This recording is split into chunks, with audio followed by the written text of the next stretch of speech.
الفنكوش السابع. الفنكوش السابع وهو عبارة عن فنكوش أكله أو سوقوا لجناحي الوطن، مسلميهم ومسيحيهم، وهو المسجد الكبير والكنيسة الكبيرة.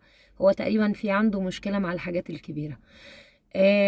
فعمل المسجد الكبير على مساحة 19,100 متر.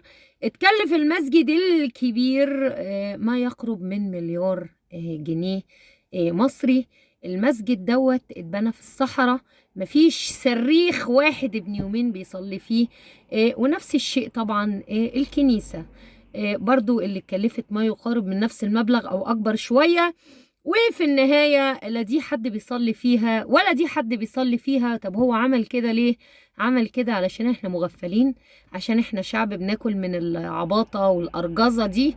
أكبر كنيسة وأكبر مسجد وأكبر هبل في الجبل، ويضيع فيه فلوس الشعب علشان لما تيجي تقول له انت أخدت قروض ملء السمع والبصر، عملت بيها ايه؟ يقول لك عملت أكبر كنيسة، عملت أكبر مسجد. انت واخد بالك؟ بس عملهم فين؟ في اخر الدنيا. المهم محدش فينا يستفيد بيهم حاجة.